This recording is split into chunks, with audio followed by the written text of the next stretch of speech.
बाकी सारी दुनिया चाहिए, कोई भी फिर कुछ नहीं है। Whole world is goes on strike. हम दिन भर हम तो भाषा बोलते रहते हैं, ये करना है, ये करना है, इसने ऐसे किया, वो ऐसे कर रहा है, सत्य करके देखते रहते हैं घटनाओं को बात। तो ये समझना थोड़ा सा मुश्किल है, फिर भी समझो सत्य यही है, करन करावन आप ही आप, मानुष के कुछ नहीं। और क्या सुन रहे थे आज? दादाजी जैसे क्रांति और सारे देश सामने वाला को पता विश्वासी नहीं, जैसे ये भी कार्य करता है उसके साथ प्रार्थना वगैरह होती है तो क्या लिखेंगे? अगर कोई व्यक्ति किसी प्रयास पर सादा देश पर चला जाए तो उसको तो मालूम है विनाशकारी, लेकिन सामने वाले को तो नहीं मालूम। लेकिन ये बात बिल्कुल निश्चित है कि हम सामने वाले को क्यों देखें कर्म करते हुए, तो हो सकता है अपनी दृष्टि को ऐसी समझ बना लो, इसलिए ज्ञानवान के अंदर किसी के भी किसी भी कर्म का ऐसे उसे दिक्कत आती नहीं, वो अपने में ही रहता है। कल कहाँ तक हो गया था उसमें, कैसे दादा भगवान सहज थे,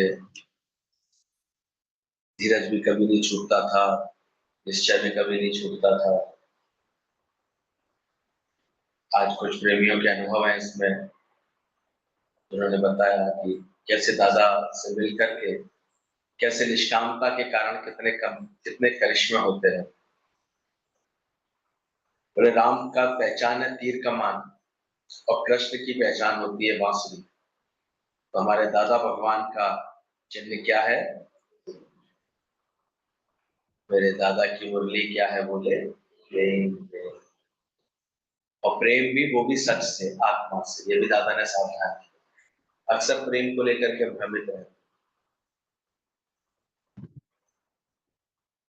लगता है कि शायद दूसरे से कोई प्रेम कर रहे हैं, उससे आदर दिया, जैसे प्रेम किया, जैसे उसको खिलाया पिलाया प्रेम किया, गले से लगाया प्रेम किया। और प्रेम क्या है? शक्ति को नमन किया।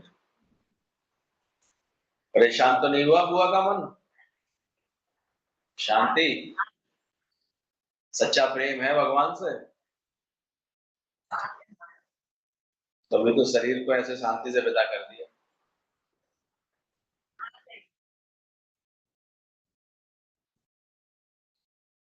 तो कितना मन स्थिर है इनका। नहीं तो आदमी कहता रहता है इतने दोनों का संग होता है, ऐसे कैसे भूल सकते हैं, ऐसे कैसे जान कर सकते हैं। अपना ही तो ख्याल है, अब इनके अंदर ऐसा कोई ख्याल ही नहीं, शांत है। इन्हें पता है गुरु जाने गुरु का काम,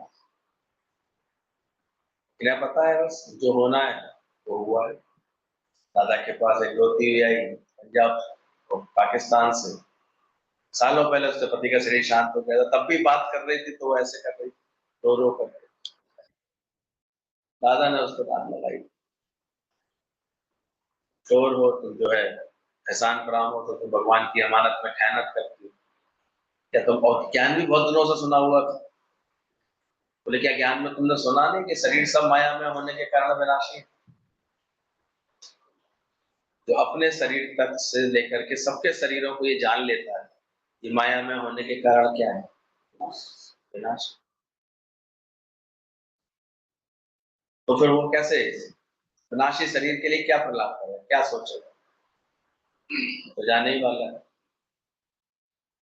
गुरु की ये कृपा हो जाती है, जब कोई श्रद्धा भक्ति रखता है अंदर में, यही कृपा होती है कि ये बात हमारे अंदर निश्चय के रूप में पक्का हो जाए। शरीर सब माया में होने के कारण विनाशी है, इसलिए अगर कहीं कुछ विनाश होता है किसी मैं का मेरे का तो ज्ञानवान बिल्कुल स्थिर रहता है, शांत रहता है। तो सत्संग में आने से कईयों के रोग चले जाते हैं, चले जाते थे, दवाइयां घट जाती थी। ये तो एक पहला ही प्रभाव है। जब मन हमारा दुरुस्त हो जाता है तो तन भी दुरुस्त होने लगता है। तो वही देखते हैं कि ऐसी ज्ञान से मस्ती चढ़ जाती है कि दवाई खाने की याद ही भूल जाती है। इतना गुरु कभी कभी बिजी कर देते हैं। बोले वह सर्जन डॉक्टर है, गुरु रोगी को अरोगी बना देता है। ऐसा सर्जन है, डॉक्टर है गुरु, ऐसी डोज देता है कि सब बीमारी दूर हो जाती है और सब आपदा टल जाती है। किसी ने अनुभव बताया कि मुझे नींद नहीं आती थी, दादा भगवान ने कहा 6 गोलियां खाती हूँ, नींद के लिए कंपोज का इंजेक्शन भी लेती हूँ, तो भी ठीक से नींद नहीं आती। दादा ने सहज उसके सर पर हाथ रखा। अब ये होता करिश्मा उन्हीं के साथ है जो अत्यंत श्रद्धा भक्ति में आ जाते हैं, इनके मन पूरे विश्वास में है। कोई चाह करके दादा ने ऐसा नहीं किया, पर उसका भाव, समर्पण, प्रेम देख करके वो एक दिन में थोड़ी हो गया कि पहले ही दिन आई और दादा ने हाथ धर दिया और उसकी नींद आ गई। उसका जब ज्ञान से प्रेम बढ़ गया हो, सत्संग से प्रेम बढ़ गया हो, तब उसका ये अनुभव बना। दादा ने के मुख से निकला, जाकर के सारी दवाइयां खिड़की से नीचे फेंक, आज कोई गोली मत लेना, सोने के टाइम मुझे याद करना, मैं सुलाने आऊं। और उसका ये अनुभव बना, गुरु वाक सत्यम किया उसने, वास्तव में दवाइयां फेंक दी। मन थोड़ा भय, थोड़ी आशंका थी, तो दादावान के अनुसार दादा को दिल में याद किया, दादा मैंने आपकी आज्ञा का पालन किया है, अब आओ मुझे सुनाओ। कहते उसको अंदर ही ऐसी सुजागी आई, ऐसी समझ आई, ऐसा उसको प्यार का एहसास हुआ, उसे लगा कि कोई मुझे सुला रहा है। वास्तव में उस योगी के हृदय में सच्चाई थी, सफाई थी। वह बोली, अक्सर वह दिन याद करके प्रेम में रोने लगती हूँ, क्योंकि मुद्दतों बाद मुझे ऐसी नींद आई थी और ऐसी सुख की नींद में सोई थी। अभी क्या था, उसका विश्वास ही था, भरोसा। काम करे ऐसा हो जाए, दादा घट में प्रगट। तो ये श्रद्धा समर्पण वाले ये खेल देखते रहते हैं। अब एक राज और छुपा था, क्यों ठीक हो गई वो, कि ऐसे निराकार को उस योगी से निष्काम सेवा लेनी थी, जो उसे बीमारी से, दवाइयों से, दोनों से छुटकारा, या ये समझ लो जो अपने को निष्कामी बना लेता है, ज्ञान की बात भावों में, ज्ञान की बातों में एक्टिव कर लेता है, उसकी धीरे धीरे ये सब छूट जाती है, यानी उसका प्रभाव छूट जाता है, उससे ये लगना बंद हो जाता है, बीमारी का लगना, बातों का लगना, दुख का लगना बंद होने लगता। सत्संग में श्रद्धा विश्वास के ऐसे करिश्मे रोज देखने को मिलते थे। एक प्रेमी भगत को माइग्रेन की तकलीफ थी, सिर में असहनीय पीड़ा होती थी, घंटों रहती थी। उसने दादावान को सर झुकाया, सर जैसे ही चरणों में स्पर्श हुआ, कहती दादा मेरे तो सर का दर्द ही चला गया, फिर उसे कभी माइग्रेन का दर्द नहीं। क्या था, अब ये कोई ऐसा थोड़ी, इतने सत्संग से प्रेम हुआ, प्रेम होते होते उसके अंदर के जो फालतू ख्याल थे सब हट गए, अज्ञान के ख्याल थे हट गए, श्रद्धा विश्वास से मन भर गया। तो उसने ये पाया कि अरे वो कहाँ गया, वो माइग्रेन वाला दर्द, जगत को सत्य समझ करके उलझे रहते थे, उसका जो दर्द बनता था अंदर खत्म। तो खुशी अपने आप में खुराक बनती है, चिंता अपने आप में मर्ज बनती है। तो ये करिश्मे गुरु के, सच्चे गुरु के सत्संग में होते ही रहते। एक स्त्री की बाह में बहुत दर्द था,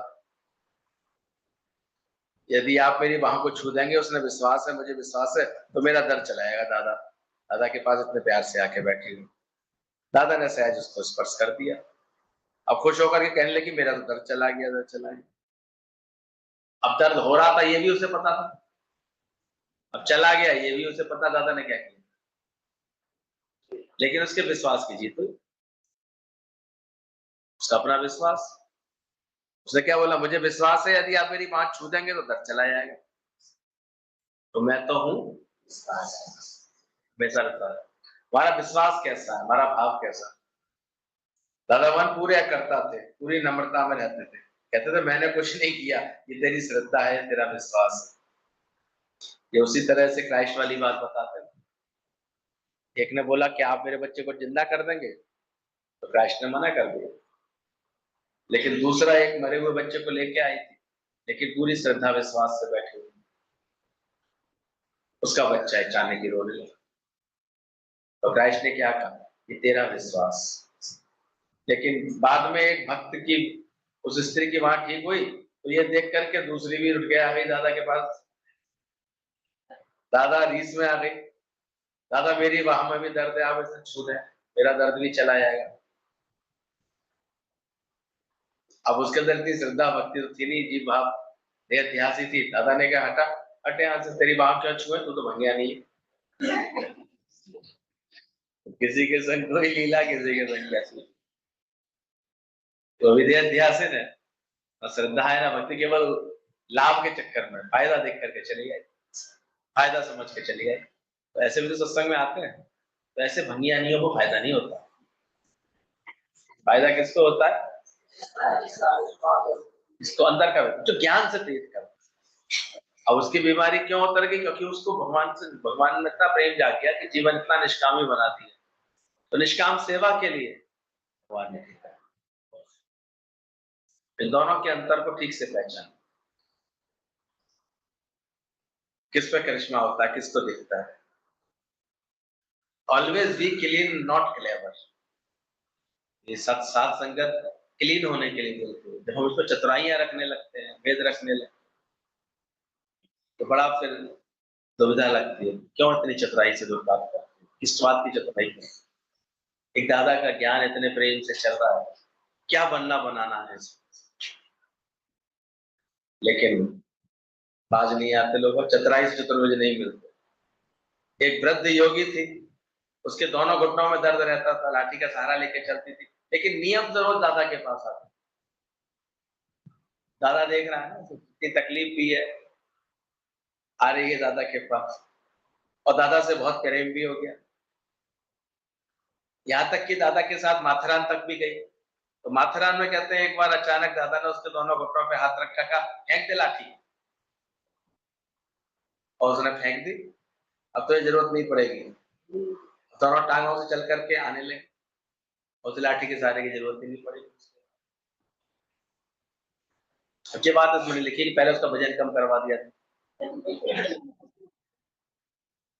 पहले गुरु इतना परहेज, इतना ज्ञान की लगन में आते हो, देखो अपने आप खान पान रहन सहन इतना शुद्ध नहीं हो जाता। ये जो टैटू करके चलते हैं सब अपने आप ही ठीक हो जाते हैं, बुद्धि अपने आप सदर हो जाती है, ज्ञान के भाव सही हो जाते हैं। जो घुटन भरी हुई थी तो घुटनों में दर्द था, घुटन खत्म है अंदर की तो घुटनों नहीं होता है। तो ये ज्ञान अपने आप में करिश्मा करता है। बाकी जिसकी श्रद्धा होती है और जिस पर कृपा है, जब करना चाहे गुरु रीझ के जो कहते जो बोलते वो होता है। अब उसकी लगन देखकर, उसका भाव देख करके दादा ने वादी लाठी तो फिर गई लाठी, उसमें कौन सी बात। आप किसी को गुरु कहता भाई लाठी लेके चलो, लड़खड़ा रहे हो, उससे अच्छा तो लाठी, अरे नहीं बुड्ढे लगते हैं, पागल हो गई, फिरोगी 6 महीने बिस्तर पर लेटोगे, इससे अच्छा कि लाठी ले लो। तो कहोगे अरे गुरु तो लाठी पे पड़वा रहा है, अकल दे रहा है, वो नहीं समझ में आ रही है। मतलब रीस में कोई काम करोगे गुरु के साथ तो फिर उल्टा पड़ता है। समझ के चलता है जो आज्ञा में चलता है, समझदारी से चलता है, तो ठीक रहता है, जो भाव में रहता है। वैसे भी देखो जब मन ठीक हो जाता है ना, आप अपने आप नाचने लगते, कहाँ चला जाता है सारा दर्द। अब दर्द में करहा रहे हो, लेटे हो, बुखार में कमजोर हो, और अचानक कोई आ जाए प्रेमी, भजन भाव सुनाए, गुरु आ जाए, तो उसके अपने आप देखो गायब नहीं हो जाती चीजें। तो मन पर छा गई थी इसलिए हो रहे थे ऐसा, हट गए। कल बता रही उनका ऑपरेशन भी हुआ है, और मस्ती में बैठे हैं, दर्शक कुछ जिन्हें ऐसा कुछ लग ही नहीं रहा, या तुझे खुशी कर रही है कि अब डांटने वाला गया। क्यों हुआ, ऐसा तो नहीं है, अब तो ठीक है, अच्छे गए थे। भगवान का नाम याद कराया अंत में, लेते रहे, नहीं ले पाए। तुम तो जोर जोर से नाचने लगते ही जा सब।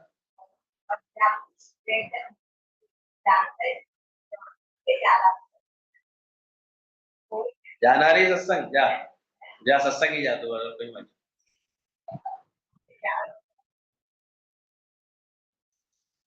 चलो भुवन है, तो कहते हैं कि केवल अपना ही तो भाव है जो अपना ना दुख लगने देता ना सुख लगने देता। एक योगी के घर पर सत्संग था, सत्संग खत्म हुआ, दादा उठ करके जाने लगे। वही योगी बोली, दादा कुछ लेके तो जाइए, कुछ खा के जाइए, नाश्ता तैयार है। दादा ने कहा, उसका क्या करूं जो सामने घर में टेबल पर सजा के बैठी है नाश्ता। दादा उठ करके चले तो प्रेमी भी पीछे पीछे चल दी।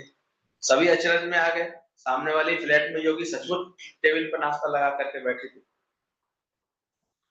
सोचो,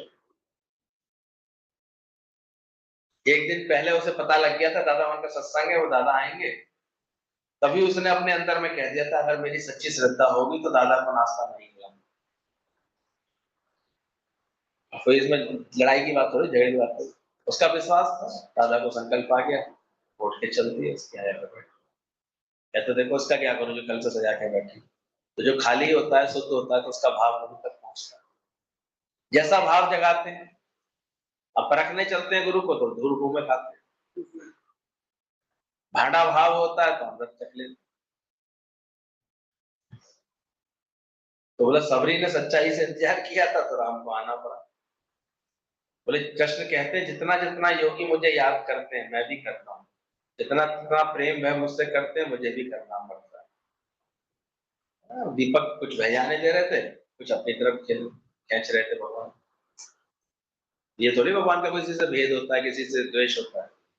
पर जो उधर की तरफ मुड़ रहे थे वो उधर खींच रहे हैं, जो बेपरवाह होके बह रहे थे तो उनको ही बुलाया जाता है, उनको ही निमंत्रण आता है। इस जग में प्यारे है, उस पर गुरु की कृपा होती है, वही देखो सुबह खींच लिए जाते हैं, बुला लिए जाते हैं। और अधिक मनमानी से चलने लगते हो तुम्हारा सत्संग छूटने लगता है।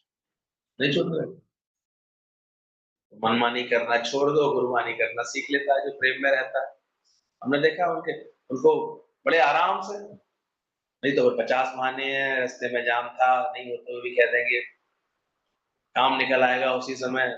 और अब तो खैर गर्मियां है, रात को ही कुछ होता है काम, कैसे निकलेंगे। लेकिन हमने देखा जिसको अपनी समझ है, ज्ञान की लगन है, उसका तो समय हुआ नहीं कि वो अपना पहुंचा नहीं है, उसे कोई दिक्कत नहीं लगेगी। उसके सारे काम उससे पहले ही वो कुशलता से कर लेगा, बहुत अच्छे से संभाल लेगा, वही उसका बहुत हो जाएगा उसका। तो ध्यान रखना है इस बात पर। भगवान, एक वृद्ध योगी अपनी आखिरी श्वास पर थी, उसने दिल से दादा को पुकारा। तो दादा, वहां से भी दादा का नाश्ते का आग्रह कर रहे थे, दादा सबकी बात को नकार करके एकदम से चल दिए और एकदम से हॉस्पिटल में जाकर के उसके पास खड़े हो, बोरावली में। निष्कामी से ही, जीवन से ये करिश्मे दिखते भी हैं, और निष्काम गुरु होता है तभी ऐसा दिखता है। दादा, बड़ी पंक्तियां, कौन कहता है कि दीदार नहीं होता, तो हृदय से पुकारो तो सही, देखना कैसे वो साकार नहीं होता। दादा भगवान पूरे अद्वैत में थे। जो घर वाले हैरान हो गए, बोले अभी भी बस दादा आपका नाम पुकारा है। डॉक्टर तो बिल्कुल अपना नहीं कर गए हैं, कभी भी कुछ हो सकता है, बस आपको याद किया, आप कैसे आ रहे हैं, तुम पुकारो तो सही है एक बार, देखना कैसे वो साकार है। इतनी गुरु के लिए भावना होती है, पुकार होती है, तो पूरे अद्वैत में थे। उनके लिए जात पात छुआछूत अमीरी गरीबी कुछ माने नहीं रखती। दादा वहां सब में अपना आप देखते थे। एक धोबंती घर पर रोज कपड़े धोने आती थी, और दादा वहां का ज्ञान एक उसी समय आती थी, उससे भी ज्ञान का शौक लग गया था। उस खास तौर से वही समय बैठी रहती थी बाहर, चुपचाप सत्संग सुनती रहती थी। सत्संग सुनने से और प्रेम उसका बढ़ता जा रहा था। 3 दिन उसने सिर्फ शुद्ध मन से दादा वहां का ज्ञान सुना। उसने सतगुरु नाम जपे एक बार, तब वो कैच कर लिया। उन दिनों हैजा फैला हुआ था, धोवन भी शिकार हो गई। उसके घर वाले आश्चर्य करते थे कि तकलीफ में होते हुए आखिरी तक वह एक ही बात करती, कहती है कि मैं आत्मा हूं, मैं शरीर नहीं हूं, मेरी मौत नहीं है, मैं आत्मा हूं। क्या जिसने निश्चय कर लिया उसका बेड़ा पार हो। ऐसी दादा की हजामत करने वाला भी, वो रोज हजामत के लिए आता था तो एक वचन लिए बिना टलता नहीं था, घंटों नीचे खड़ा रहता था। किसी से कहते तो तुम ज्ञान का वचन चाहिए तो किसी के मुख से भी सुन लो, ना हम बता देते तुम्हें सत्संग आज क्या चला, बोले ना ये मत कहो। ब्रह्मज्ञानी के मुख से निकला शब्द ही तीर की तरह दिल के आर पार होता है। दादा भगवान के मुख से वचन सुनकर के ही उसे तृप्ति आती है, सबकी भावना होती है अपनी। वैसा जो गुरु से प्रेम करता है तो गुरु को साकार होना आना पड़ता है उसके। जब बुलाते हैं भगत अपनी खुदी को बिठाते हैं। उसने देखा दादा सामने खड़े हैं तो खुशी से माला माल हो गए, मतवाला हो गए। उसके भी अंत समय में दादा ऐसे पहुंच गए थे उसके पास, मेरे दरवेश आप आ गए, मेरे खुदा आप गरीब निवाजो, गरीब के घर आ गए। उस नाई का आखिरी वक्त करीब था, इसी से आत्मा ने आत्मा को पुकारा। उसकी आखिरी सांस से दादा भगवान में हाजिरी में ही रुखसत हुई। कैसा अजीब सा करिश्मा था। दादा वहां टोटल निर्वासनिक थे। अभी थोड़ी कि दादा किसी एक प्रेमी के यहाँ गए, क्या नहीं गए। अब ये देखो उसने कितनी शिद्दत से पुकारा, कौन कितनी शुद्ध भाव से ऐसे खींच रहा है गुरु को, कौन कितना समर्पित होकर के बात कर रहा है। अब जिसको वैसे गुरु से नहीं समर्पण हुआ, नहीं प्रेम हुआ, तो हम देखते हैं उसकी बात तक भी गुरु तक नहीं आ पाती,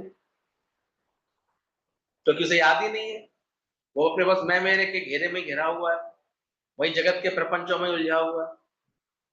और एक को इतना प्रेम हो जाता है कि उसकी हर बात पहले से पहले किसके पास आती है, कौन याद आएगा उसे। कोई बात होगी, बिहारी बीमारी ऑपरेशन कुछ ऊंच नीच होगी उसके जीवन में, तो किसके पास खबर होगी, गुरु को सबसे पहले खबर होगी।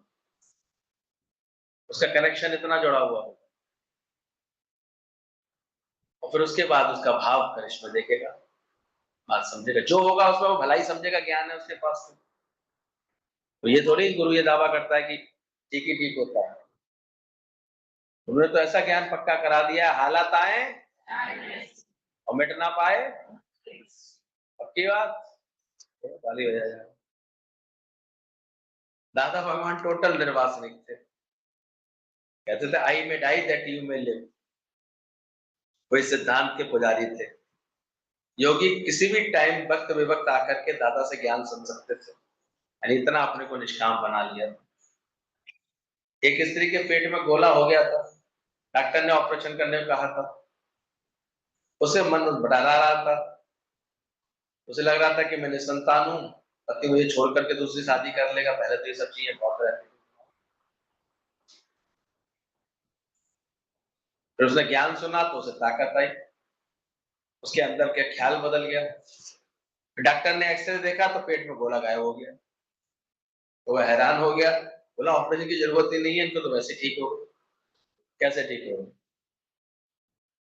ज्ञान से। हम सोचते हैं तो शरीरों में वैसी वैसी चीजें पैदा हो जाती है, नेगेटिव होते हैं, नकारात्मक सोचते हैं तो क्या होगा। मशीनें धोखा खा जाती है, हम देखते हैं, गांठें तक गायब हो जाती है अगर मन की स्थिति अच्छी हो जाए तो, चीजें बदल जाती हैं। खुशी खुराक है और चिंता अपने आप में, तो क्या करना चाहिए? असंदिया खेलंदिया खावंदिया बेचा हो गए। ये कौन स्वभाव बना रहा है अपना ऐसा दादा का? दादा ने जो समझा दिया है, वैसे स्वभाव में रहता, हम देखते हैं।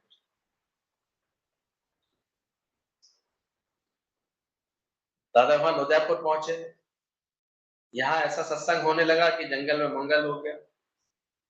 ब्रह्मज्ञानी अपने को क्षमा की तरह चलाता है तो क्षमा तक परवाने अपने आप आने लगते हैं, भक्तों की संख्या दिन भर दिन बढ़ने लगी। पार्टीशन के समय दादा उदयपुर में थे, तो वहां बहुत ऐसे मिलिट्री वाले लोगों ने भी सुना ज्ञान। सिविल हॉस्पिटल में एक डॉक्टर था, उसे भी गिल्ट कॉम्प्लेक्स था बताते हैं, जिसके कारण उसकी नींद उड़ गई थी। दादा भगवान की सच्चाई देख करके वह डॉक्टर अपने पास्ट में ये कर्म खोल करके बताया उसने। पहले तो ज्ञान सुनता है तो ज्ञान सुन के लगता है कि तो इतना सच बता रहे हैं। कहते हैं वो डॉक्टर ने फिर अपना बोला मुझे आपसे बात करनी है, अपना पूरा चिट्ठा खोल के बताया। बोला कि मैं जब सरकारी हॉस्पिटल में था फ्री की दवाइयां और इंजेक्शन गरीबों के लिए मिलते थे, पर मैं उसको बेच दिया करता था, पैसा बनाता था उससे। और फिर नकली मंगा करके उसकी जगह रख करके वो मैं लगाया करता था गरीबों को, जिससे फायदा नहीं होता था, फिर वो मरते थे। अब उस समय तो जोश में धन कमाने के लालच में ये कार्य करता रहा मैं, लेकिन अब मुझे अंदर ऐसा गिल्ट कॉन्शियस जब बन जाती, मैंने मेरे में कमी हुई। अब उनके घर वाले मुझे रात के सपने में ऐसे हाय हाय करते दिखाई देते, रोते दिखाई देते कि कहीं अगर कोई नहीं सही दवाई दे रहे हो, मर रहा है, तो उसके परिवार वाले तो हाय हाय करेंगे। तो झगड़ने भी आते थे, कुछ लड़ने आते थे, क्या कुछ रोते दिखते थे उसको, वो उसकी गिल्ट कॉन्शियस में एक तरह का तो पाप है ही अपने आप, गलत कर्म है। लेकिन सच्चाई से जब उसने गुरु के आगे बता दिया, तो डॉक्टर ने, अब डॉक्टर को अपने को दोषी मानने लगा। रात को से नींद सपने चेहरे सपने में आने लगे, सो नहीं पाता था। दादा ने उससे बोला, hate the sin not the sinner, पाप से नफरत करो, पापी से नहीं। गुरु क्षण पापी भी आ जाते हैं तो वह भी पार लग जाते हैं। पाप अज्ञान में सपने में हुआ, अब तुम्हारा अज्ञान नष्ट हो गया है, ज्ञान भया तो कर्म ही नाश। तुम ज्ञान पक्का करो कि तू देह नहीं है, तू आत्मा। बोले लेकिन ये जो पाप कर्म हुआ, तो ज्ञान हुआ तो कर्म ही नाश। ये गीता में बोला गया, ज्ञान की इतनी महिमा है। जैसे तुम अपनी आत्मा में टिकोगे, तुम्हारे इस कर्म का समझना नाश हो गया। धीरे धीरे डॉक्टर अपनी आत्मा में खड़ा हो गया, अब उसे नॉर्मल नेचुरल नींद आने लगी। सच बता दिया। दादा ने कहा, ये जो तुम्हारी बात है सब लिख करके दो, और जैसे चिट्ठा फाड़ देता है, मैं तुम्हारा चिट्ठा फाड़ देता हूँ। गुरु को ताकत होती है, वो हमारे पापों का चिट्ठा फाड़ देता है और हमें स्वस्थ कर देता है। और स्वस्थ मतलब क्या? स्वयं में स्थित कर देता है, हमें हमारी आत्मा में स्थित कर देता है। कर्म हुआ शरीर से, कोई बात हुई शरीर से, हिसाब किताब मिल रहा है शरीर को, मुझे नहीं मिल रहा। इतना ज्ञान जब पक्का हो जाता, तब देखो हर बात का ऐसे उसे नेचुरल नॉर्मल रहने लगा। तो ये अनेक ज्ञान से ही ऐसे करिश्मे, निष्कामता के कारण ऐसे करिश्मे होते रहते। पहली बात तो कोई ऐसे हमारे धीरज रख के हमारी बात समझने वाला, सुनने वाला भी नहीं मिलता। फिर ऐसा आत्मा का ज्ञान सुना है कि तू देह नहीं है, तू आत्मा है, तो गिल्ट कौन सा सारी खत्म करा दी। फिर तो वो गीता के ज्ञान के अभ्यास में इतना डूब गया, दादा के प्रेम में इतना डूब, सत्संग ही करता रहा। कई बार लोग दादा के बहुत विरोध करने भी आए, झगड़ने भी आए।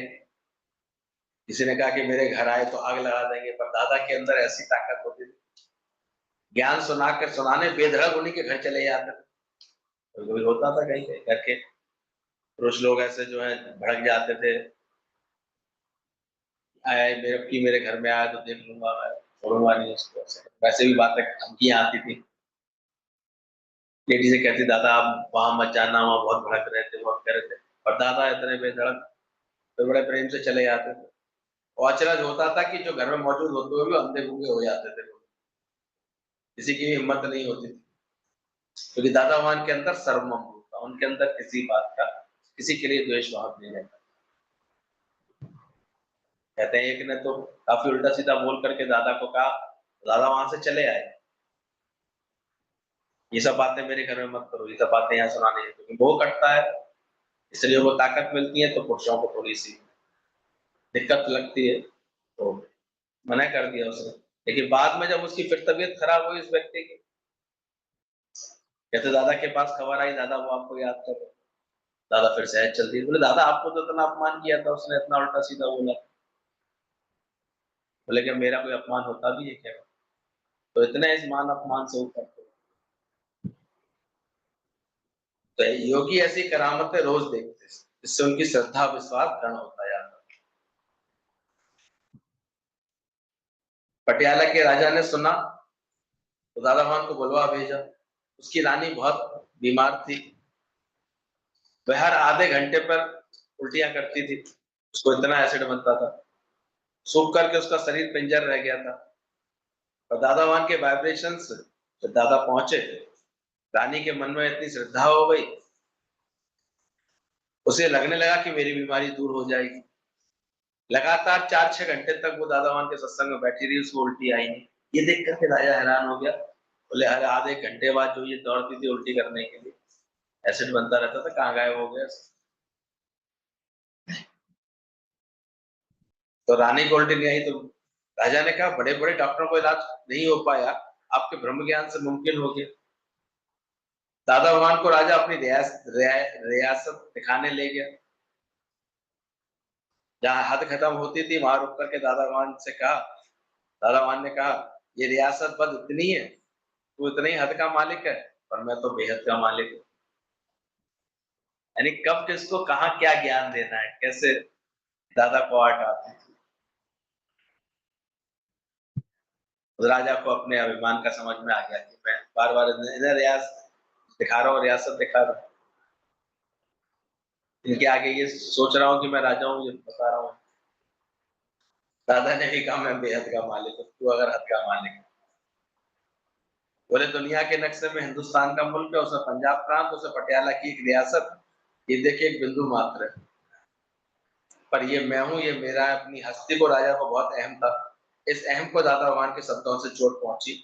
दादा भगवान ने कहा तुम अपनी हस्ती को महत्व देते हो, मैं कहता हूँ छोड़ अपनी हस्ती और अलग हो जा अपने नाम से। कैसे एक एक को दादा जगा देते थे। कल भी बताया था शराब पीने की आदत थी तो दादा उसके साथ शराब खाने जाकर के उसकी आदत छुड़वाई। पिक्चर देखने की आदत थी तो दादा ने जाकर के उसकी आदत छुड़वाई।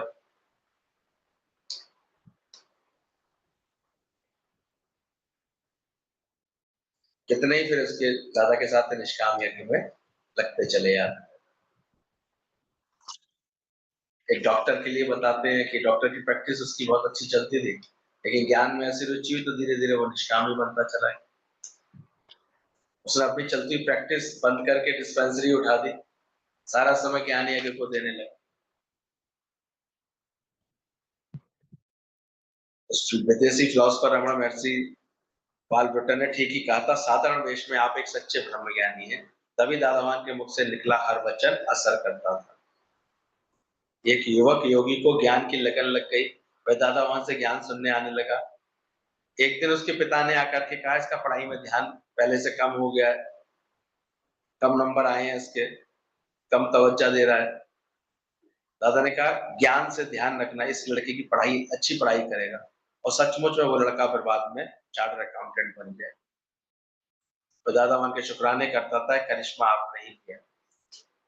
तो दादा को ज्ञान से विश्वास था, अगर ज्ञान ठीक से मन लगा के सुनेगा, ठीक से समझेगा, तो उसका कंसंट्रेशन अपने कार्य में बहुत अच्छा हुआ। तो देखते हैं जिन बच्चों ने भी बचपन से गुरु के ज्ञान को सुना होता, बड़ी एकाग्रता से कार्य करते हैं, उनकी वृत्तियां बिगड़ती हैं।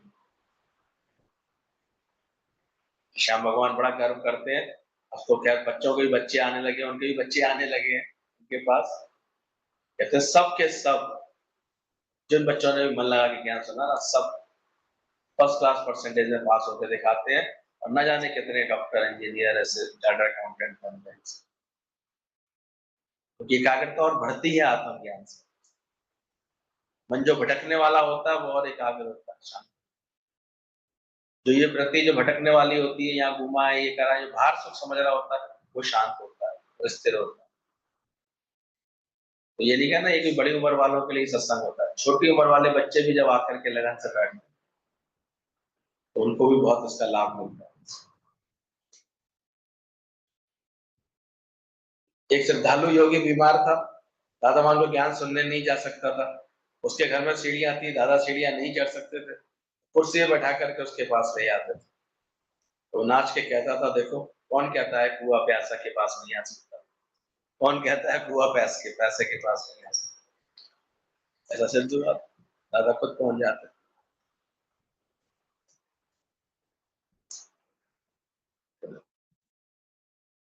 हॉस्पिटल में एक योगी थी बहुत बीमार, उसे लगने लगा था कि मैं ठीक नहीं होंगी, जल्दी मर जाऊं। उसने बेटी से कहा मेरी इच्छा है अपने प्राणों का त्याग अपने घर पर ही करूं। उसकी आखिरी इच्छा जानकर बेटी ने अस्पताल के सब बिल पेमेंट कर दिए और डिस्चार्ज सर्टिफिकेट ले लिया। माँ बेटी सामान लेकर कमरा छोड़ के जाने ही वाले थे, तभी दादा भगवान आ गए। जो इतनी बीमार थी वह योगी दादा भगवान को देख करके जोर जोर से हंसने लगी। वह इतनी खुश हो गई कि उसमें जीने की चाह पुनः उजागर।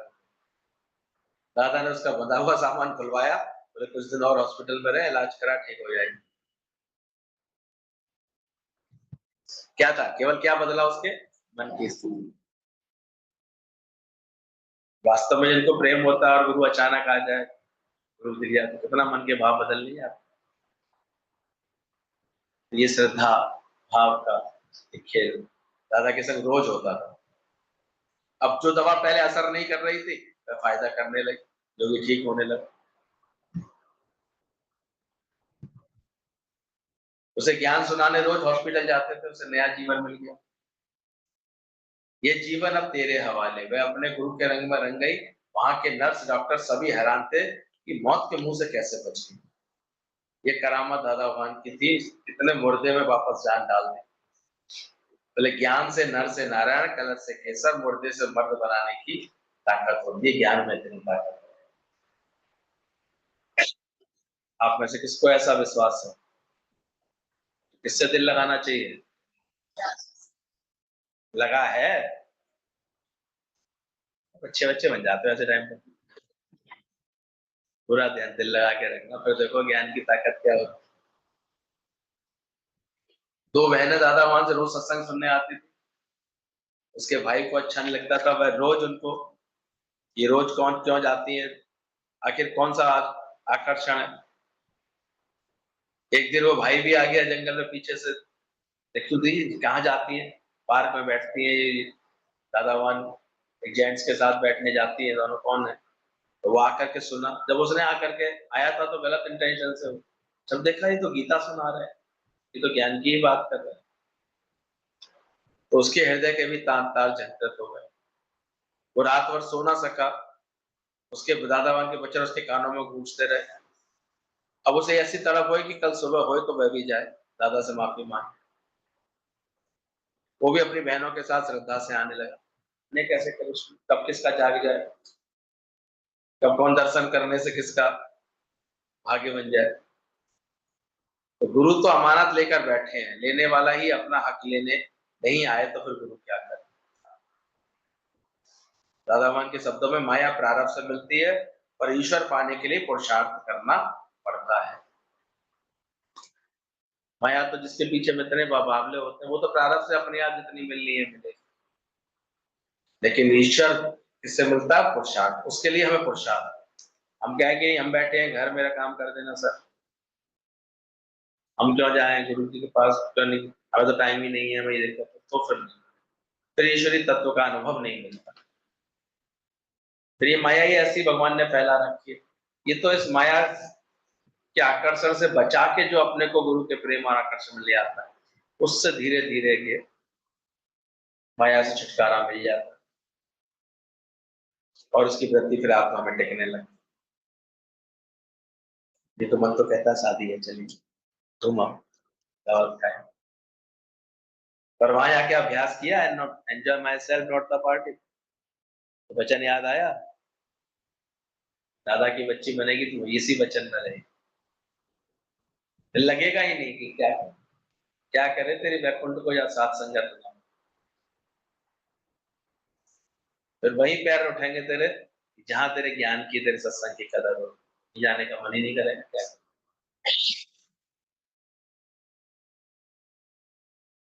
धीरे धीरे गुरु ऐसे मन को हमारे रंग देता है। एक बार दादा मन की वाणी में चला, हर बात का शुक्राना करो, पेशाब भी करो तो भी शुक्राना करो। उस दिन एक व्यक्ति को पहली बार सत्संग में आया था, उस बात को मजाक करने लगा, हंसने लगा, ये भी कोई सत्संग है, इसका भी शुक्राना करो। एक आंख फूटे तो दूसरी आंख का शुक्राना करो। और उस समय तो वो दादा की बात का मजाक उड़ा के चला गया, पर निराकार तो अपना पूरा हिसाब लेता है। कुछ दिनों बाद उसे किडनी में पथरी हो गई, अब उसकी पेशाब रुक गई, और उसे बड़ी तकलीफ हो। तो मुझे दादा का वचन फिर याद आया, दादा ने कहा था अत्यंत दुख में गुरु के वचन की फिर उसकी कदर हुई। वो माफी मांगी, उसने श्रद्धा में आ गया, तब जाकर के तो इसका भी शुक्राना करना चाहिए कि रोज हम फ्रेश हो जाते हैं, रोज ऐसा हो जाता है। नहीं तो एक पथरी आकर के अटक जाती है, फिर देखो कैसे उछलता आदमी पेट पकड़। तो बोले इसका भी शुक्राना करो, एक आंख फूटे तो दूसरी आंख का शुक्राना करो। इस पर भी उसको एक व्यक्ति को शंका आई कि ये कैसा ज्ञान है। और इत्तेफाक से ऐसा ही हुआ, वो सोडा वाटर वाली बोतल वो खोल रहा था पीने के लिए, उसका अंटा उल्टा निकल आया और सीधे उसकी आंख पे लगा, तो सीधे उसे हॉस्पिटल लेके भागना पड़ा। और उसकी एक आंख में पट्टी बांधी, और उसे दादा के वचन घूम रहे थे दिमाग में, एक आंख फूटे तो दूसरी का शुक्राना करो। उसने देखा ये तो ज्ञान का वचन मुझे दुख लगने नहीं दे रहा, शुक्र है दूसरी तो बच गई, शुक्र है दूसरी। सीधा वहां से वो डॉक्टर के पास से सीधे दादा के सत्संग में आके बैठा, बोले समझ गया आप क्यों कहते हो कि हर बात का शुक्राना, हर हालत का, हर बात का शुक्राना करना चाहिए कि नहीं करना चाहिए? करती हो? दादा मान के पास एक लकड़ी आई, उसे 20 साल से टीवी की बीमारी, बेड रेस्ट पर थी। दादा ने उसे ध्यान दिया, प्यार दिया, उसे खाने पीने की अच्छी संभाल की, उसकी सेहत में सुधार आने लगा। सब बीमारियों का एक ही मुरीद है, इलाज है प्रेम प्रेम प्रेम। ये भी तो गुरु के पास है। धीरे धीरे वो ठीक होने लगी। अब ठीक हो तो रही थी, लेकिन मन में कमजोरी थी उसके, लेटे लेटे आधार लेने की आदत पड़ गई थी सबके। उसके मन में डर बैठ गया था कि मैं उठूंगी तो गिर जाऊंगी, तो बीमार हो जाऊंगी। दादा भगवान ने ये साइकोलॉजी समझ ली उसकी, इसके अंदर भय पैदा हो गया और भय के कारण ये ठीक नहीं हो पाई। उसकी सारी सेवा पलंग पर होती थी। दादा ने कहा अब तू अपनी सेवा खुद कर। उसे प्यास लगी थी, दादा ने कहा जा उठ पंप कर पानी निकाल और पी के आ। बोले दादा नहीं मैं गिर जाऊंगी। बोले कोई बात नहीं, तब मैं तेरे को उठा लूंगा। तो उसी से सेवा करा करा करके उसके अंदर में कॉन्फिडेंस, तो उसे डर बैठ गया था कि मैं कुछ नहीं कर पाऊंगी, हटा करने लगे। तो मन से ही हम इतना बंध के बैठ जाते, ये खुशी में आ जाता है तो अब मेरे योगक्षेम का भार मेरे गुरु ने ले लिया है। इसको सही श्रद्धा होती है गुरु में, उसके मन को ये खुशी मिलती है कि मेरे गुरु ने मेरा भार ले रखा।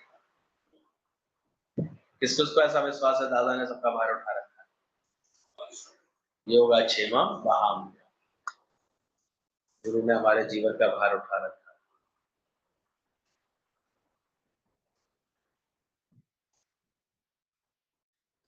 दादा भगवान के बचनों से वही योगी उठी, उसने पानी खींचा हैंडपंप से, गिरी नहीं तो उसे ताकत आ गई।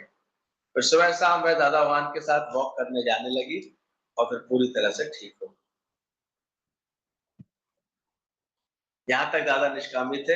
एक बीमार स्त्री को डॉक्टर ने कहा पहाड़ पर जाओ तभी तुम्हारी ठीक होगी, तो दादा उसके साथ सबको लेकर के प्रयोग करके पहाड़ पर ले आकर के महीने 1.5 महीने का प्रोग्राम बना लिए, तो वो ठीक नहीं हो। कैसे दादा निष्कामी।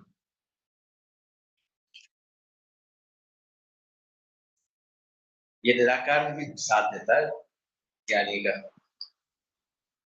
ये बड़ी बात सुन लिया, खेल लिया, हवा दिया, बात सुन लिया।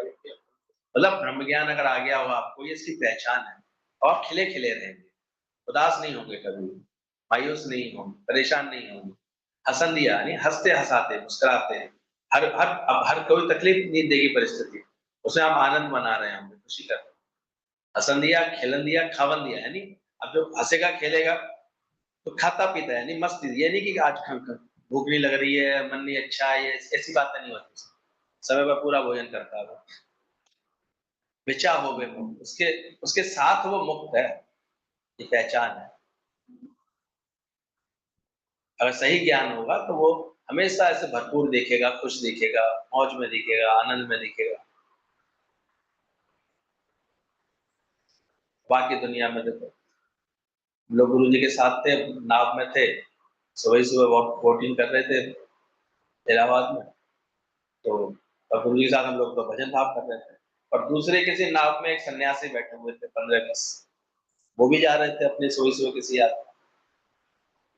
वो हम लोगों को ऐसे प्रेम करते, नाचते, ऐसे गाते हुए जाते देख करके बड़े हैरान हो रहे।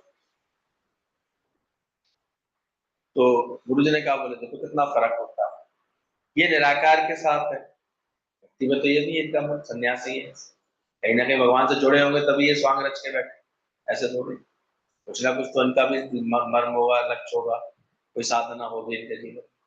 पर हमको साकार मिला, साकार गुरु का संग है, तो हम लोगों के मन की स्थिति क्या है?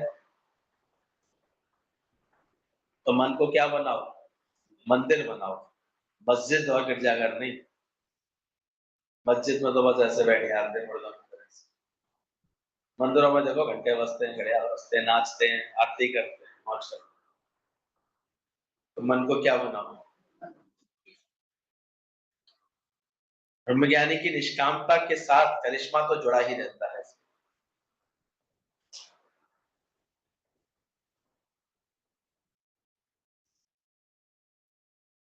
दादा भगवान को हर एक योगी के लिए करुणा होती थी कि जल्दी से जल्दी ठीक हो जाए, इसलिए उसको डरने के लिए वो कभी कभी तीखा प्रहार भी करते थे। इसको आप लोग गाली समझते हैं। कभी गुरु तीखा बोल करके भी हमारे को करता है। एक योगी ने कहा दादा से, कहा दादा आप गाली नहीं दिया करो, मतलब तुम यहाँ ज्ञान सुनने आए हो या अपने को बनाने आए हो या मुझे सिखाने आए हो? दादा की तो सहज लीला होती। बोले अभी तो हम गाली ही देते हैं, लाठी भी लगाएंगे, ध्यान रखें। मतलब गढ़ने के लिए गुरु की, सच्चे गुरु की पहचान है अंतर हाथ सहार दे और बाहर मारे। अगर चोट नहीं मारेगा तो मूर्ति बनेगी कैसे? गड़ेगा नहीं तो बनेगी कैसे? और फिर जो चतुराइयों में आने लगते हैं, कहते हैं नहीं हमने चोट नहीं मारी है, हम तो कुछ कहा नहीं है, तो फिर उसका गणना बंद होने लगता है। उसके अंदर वो मूर्ति जो निकल के आ सकती थी वो निकलना बंद हो गया। क्या हुआ? पत्थर सा बन के रह गया।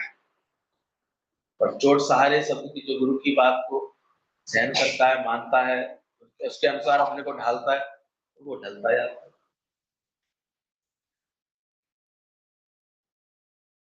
तो हम गाली देते हैं, लाठी भी लगाएंगे। एक दिन बाद उसे गोगी ने यही बात कही कि दादा आज वाणी में आपने 10 बार गाली दी। तो दादा ने जोश में कहा आज 1 घंटा वाणी चली, उसमें 100 बार आत्मा कहा, वो नहीं सुनी सुने थे। दादा का एक बार सत्संग सुनो, कम से कम 80-100 बार आत्मा शब्द का प्रयोग होता, वो तो सुनी नहीं तूने, बैठ के मेरी गाली गिनता रहा बैठ कर। निकम्मे तू ज्ञान सुनने आता है, क्या करने आता है?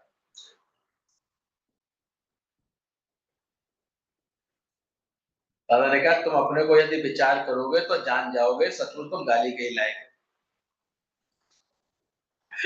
नहीं।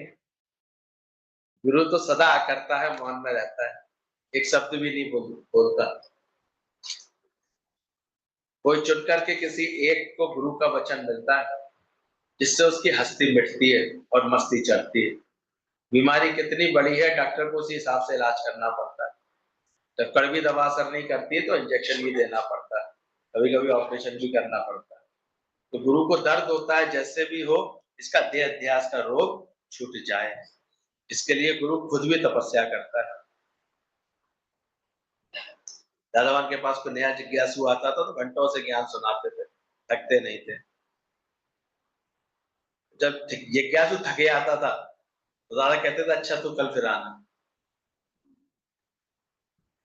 तो उसके लिए दादा होमवर्क करते थे, पॉइंट्स लिखते थे, कल क्या बताना है। तो ऐसी निष्कामता इस ज्ञान को लेकर के, ये जो हमारे गुरुजनों की इतनी तपस्या, हम लोग तो आज आनंद ले रहे हैं, मौज कर। तपस्या तो इन लोगों ने कर ली है, इतनी अंदर से सच्चाई सफाई वाला जीवन, निष्कामी जीवन, मैं मेरे से रहित जीवन, तो ये हमारे गुरु लोगों ने बना। तो अभी तो इनकी बातें ही करते रहे तो उसमें इतना जीवन भलाई में आ जाता है, अच्छा हो जाता है।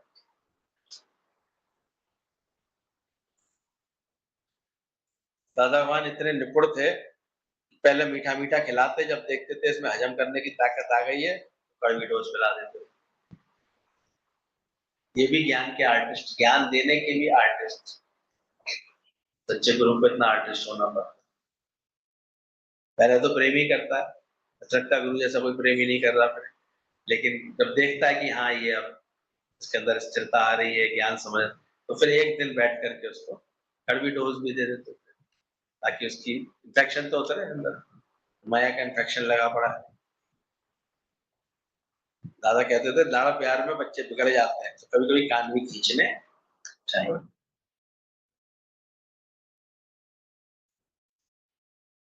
गुरु का प्यार, गुरु की फटकार दोनों कबूल होती है। वह गुरु की गाली मोहन थाल मान करके स्वीकार करता है।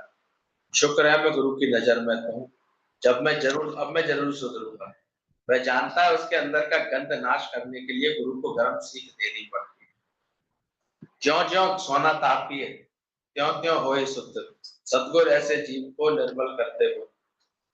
जैसे सोना तपते तपते शुद्ध होता है, ऐसे ही गुरु की वाणी से हमारा मन शुद्ध होता है। एक बार जो दादा की वाणी सुनकर के समझ लेता है बात को, फिर उसे जगत की गाली नहीं लगती।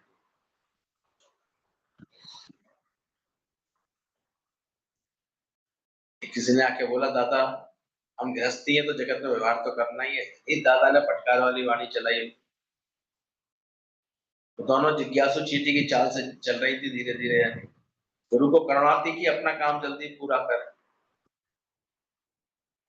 दोनों ही विडो भी थी और दोनों रिश्तेदारी भी थी, दोनों की लगन एक साथ दादा में लगी थी। लेकिन अब जब गुरु देखता है कि इनके जीवन से तो बहुत अच्छा ज्ञान का कार्य हो सकता है, तो दादा ने ऐसी तीखी वाणी दी उनको, गाली दी कि तुम्हारे अंदर अभी जगत का व्यवहार भरा पड़ा है।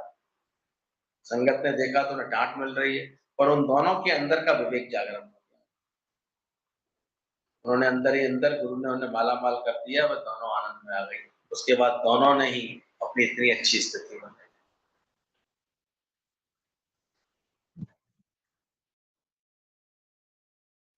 एक बार एक दादा भगवान ने किसी ने शिकायत की कि दादा एक सत्संगी भी गाली दे करके बात कर रहा है और कहता है दादा भी तो गाली देते हैं।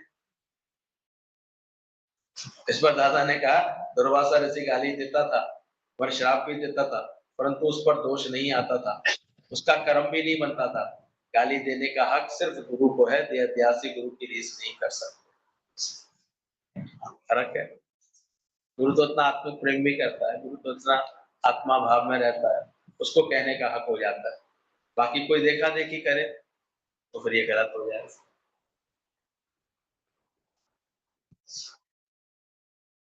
एक बार एक ने कहा दादा आप मर्द हैं, मर्दों को ही गाली देते हैं।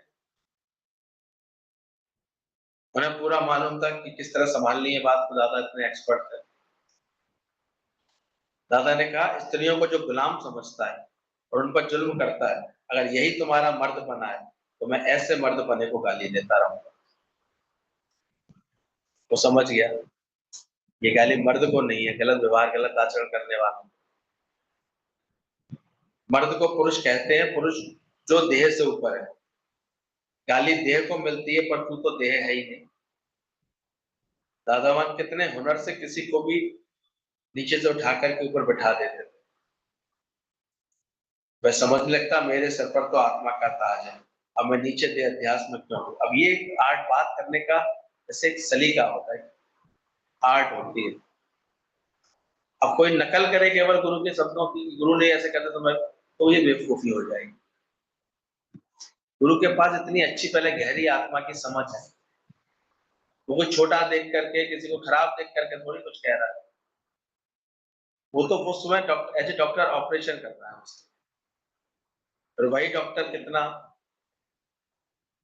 कितना उसकी बीमारी भी तो उतरवाता है। तो कुछ ही भी तो भले उस समय चीखता दिखाई देता है पेशेंट, लेकिन बाद में डॉक्टर को थैंक यू कहता दिखाई देता है। तो बोले ऐसे ही गुरु को ही हक है, बाकी कोई और फिर ऐसा देखा देखी करता है ना, तो वहां गलत हो जाए। इसलिए बहुत समझदारी का ये ज्ञान। इसलिए जो भी जिस नेतृत्व में यहाँ ज्ञान का कार्य जो करा, उसकी पूरी रजामंदी से कोई कार्य होना चाहिए, मनमानी करनी कि नॉलेज में है उसकी बात नहीं, वरना तो फिर उसके परिणाम अलग ही हो जाते, भेद हो जाता है।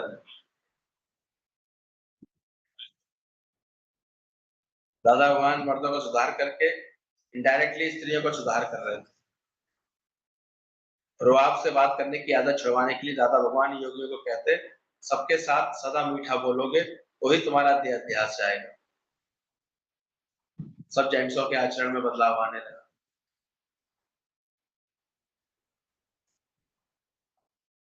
हरिराम नाम का एक योगी दादा भगवान के पास आता था। वो इतना भी जगत के माया के जाल में फंसा हुआ था। तो एक दिन दादा ने कस के उसे गाली दी, तो हरिराम नहीं है, हरामी है। तो जगत भी चाहिए, जगदीश भी चाहिए, नहीं आया था हरामी जो होता, सुन ही नहीं पाया।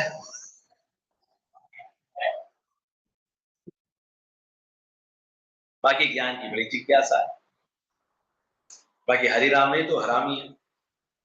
तो जगत भी चाहिए, जगदीश भी चाहिए। दादा भगवान भी गाली का रामबाण का काम करते थे। एक योगी ने कहा भगवान से रिक्वेस्ट की, दादा आज मेरी समझ आ रही है, प्लीज आज आप गाली मत देना। दादा ने कहा अच्छा ठीक है, नहीं दूंगा।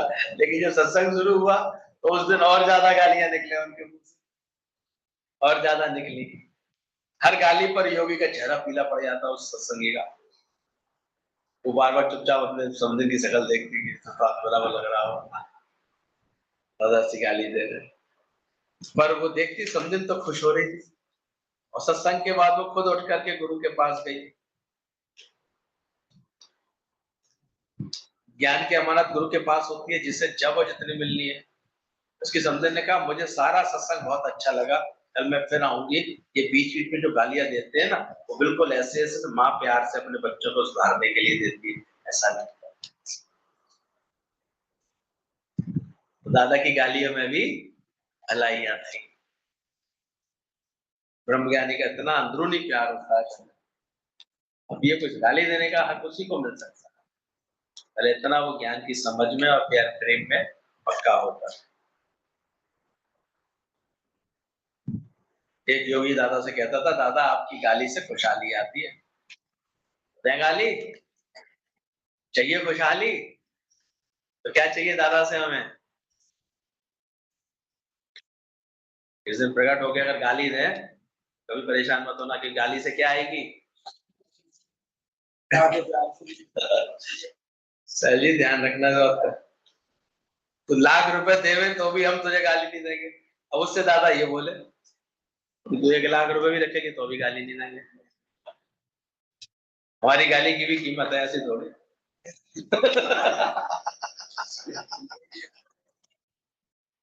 कमाल से दादा, सतगुरु दयाल है दादा, कमाल। बाकी ये जो ज्ञान था दादा का, हम सभी जानते हैं, ये स्त्रियों के उद्धार के लिए। ये उस समय जो हालत थी स्त्रियों की, 1950 के आसपास, 1940 बोले अत्याचार किए जाते थे। सिंध समाज, हैदराबाद सिंध में दहेज की बड़ी बुरी प्रथा थी। लड़कियों को गरम कम दहेज मिलता था तो बड़ा उनके संग गलत व्यवहार होता था। पर विधवाओं की दशा भी बड़ी दयनीय थी।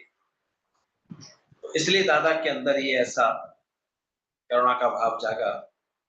पर्दा प्रथा के कारण इन स्त्रियों को चार दीवारी में रहना पड़ता था। फिर पुरुषों का इतना गलत व्यवहार, उनके साथ गाली गलौज देना, फटकार मिलना, स्त्रियों की ऐसी दशा देखकर दादा भगवान का हृदय करुणा से भर जाता। किसी ने कहा दादा आप तो जेंट्स है, तो बोले मैं पिछले जन्म में स्त्री था, और वो भी ऐसी वैसी नहीं, बहुत पीड़ित स्त्री रहा हूं।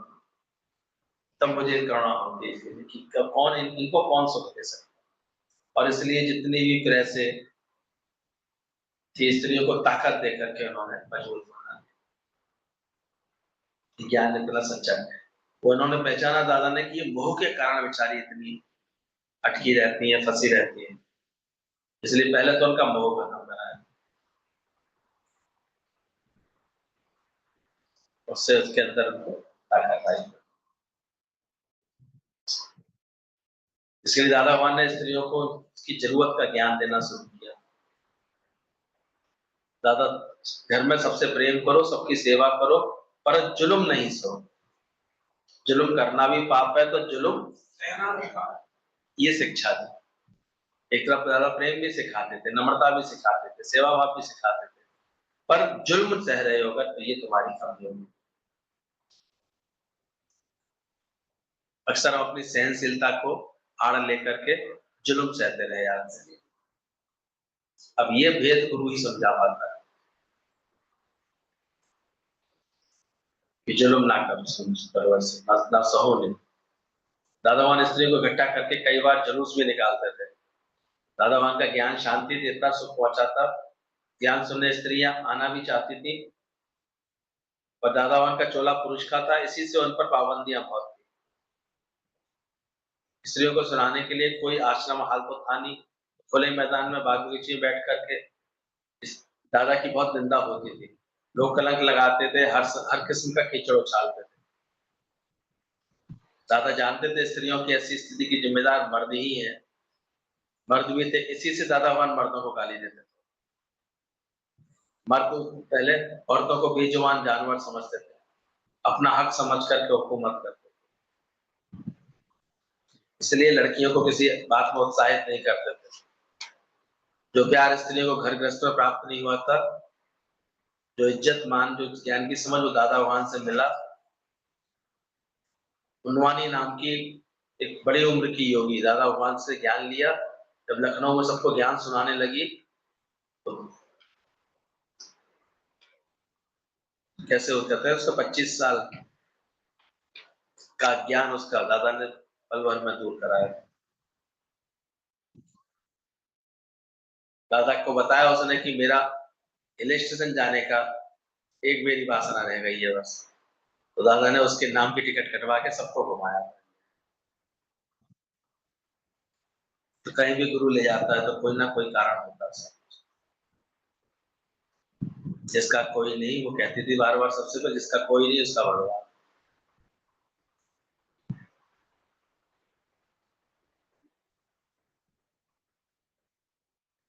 दादा भगवान किसी के पत्र का जवाब जल्दी पहुंचाना होता था तो फोन कर देते थे। पहले ही पत्र और फोन से ही बात होती थी, इससे पत्र से ही बात होती थी ज्यादातर। एक लड़की तो हमेशा इसमें लगी रहती थी कि जल्दी जाकर के लेटर पोस्ट करके आओ, अभी लिखा अभी पोस्ट करके आओ। लोकल से जाकर के, उससे लोकल पोस्ट से नहीं जाकर के दादर पोस्ट पे जाके आओ, वहां से जल्दी निकलती ना। तो ऐसे करके दादा का संदेश सब तरफ चलता रहता। एक तो लेटर्स में उसका पूरा हाल हवाल मिलना और पूरा दादा का पूरा ज्ञान उसको मिलना। तो ये कहते थे लेटर आता था दादा का, फिर हम लोग उसे 3-3 4-4 बार पढ़ते थे। पहले ये मेहनत बहुत होती, अब इतना ज्ञान पर मेहनत नहीं करते। चाहे तो लिख करके देना, लिख करके बात रखना, या लिख करके ले आना, ज्ञान जो बोला जा रहा है वो लिखना, जो पुरानी वाणी है उनको लिखना, ये अंदर से बहुत मन को साफ करता है, मन को ज्ञान से भरता है। कोशिश करो फिर से लग जाओ इन सब बातों में।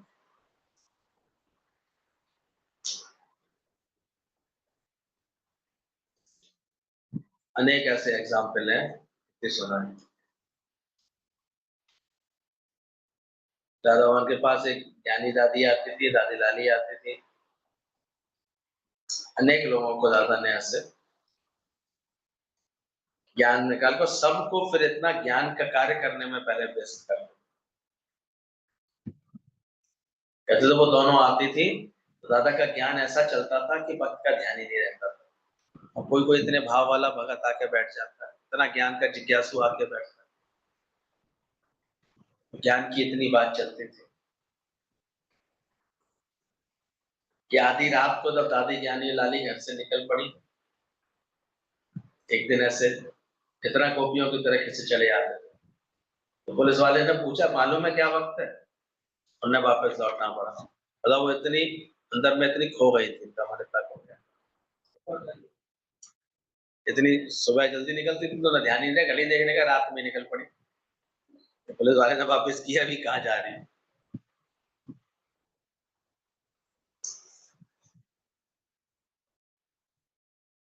दादा भगवान के पास एक आई पति जिसका शांत हो गया था, रोती हुई। दादा ने कहा शर्म कर, तो था ही नहीं जाने वाला, चला गया तो रोती है, तूने क्या समझा सदा रहने वाला है।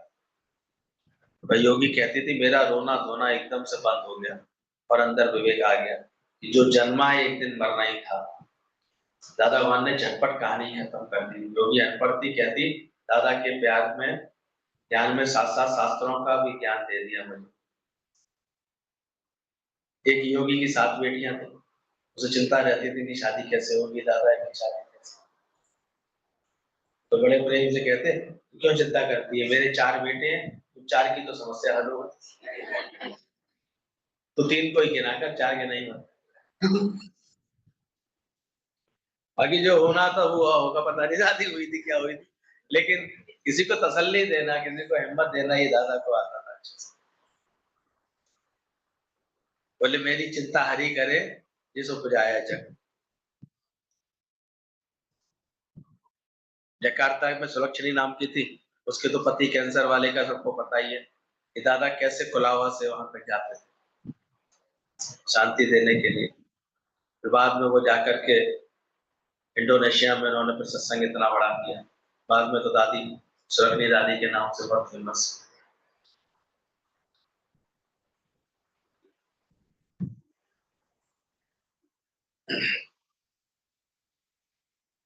दादा भगवान के शब्दों में दुख अज्ञान के कारण समझ में आते हैं, गुरु अज्ञान का नाश कर देता है तो दुख सहित ये शरीर ही भूल जाता है। गुरु को ना मिलता तो क्या होता।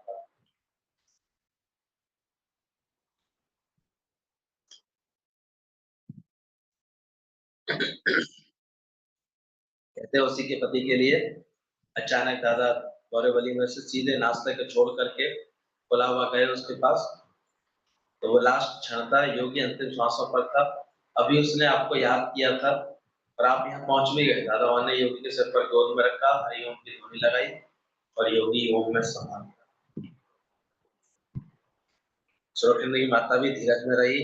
बाद में दादा भगवान की वाणी में आया, भक्ति की अकल ठिकाने के लिए भगवान उसकी सबसे प्रिय चीज खींच लेता है। सोचो, भक्ति की अकल ठीक करने के लिए क्या क्या करना पड़ता है भगवान है। प्यारे से प्यारे जिसमें अटक रहा है,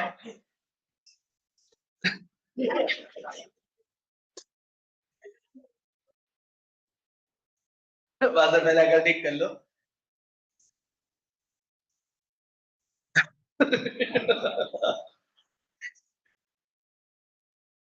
वापसी में भक्त को ज्ञान और आनंद का सच्चा खजाना दे देता है। कभी कभी हम बहुत अटके रहते हैं अपने किसी में, अब उस रखनी तब तो बहुत कहते थे पति का शरीर शांत हो तो बहुत रोई, बहुत रोई, ममता बहुत थी। अब इतनी जल्दी ज्ञान असर भी नहीं करता। तो दादा ने प्रेम भी देता था लेकिन सच भी बताता था, ध्यान रखना तुम्हारी ममता की वजह से वो मरा है, समझे, नहीं तो नहीं मरता। ऐसे करके दादा ने उसको बताया कि भगवान अपनी प्रिय आपकी प्रिय चीज अपनी शरण में लेने के लिए क्या करे भगवान, सब तज।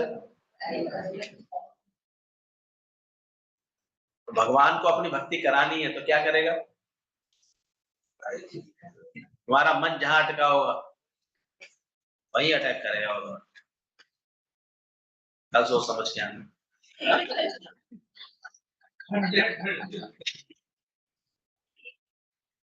अरे बात समझ में आ कि नहीं आ रही।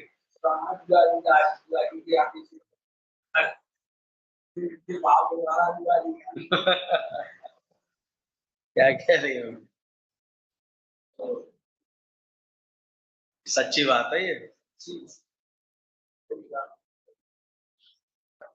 अरे भगवान से प्रेम करने के लिए जीवन में लाया, सत्य जानने के लिए मिला है, जो मन अटका के बैठे हो।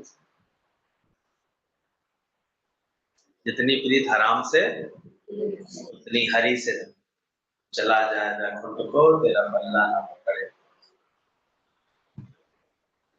तो लगता प्रकृति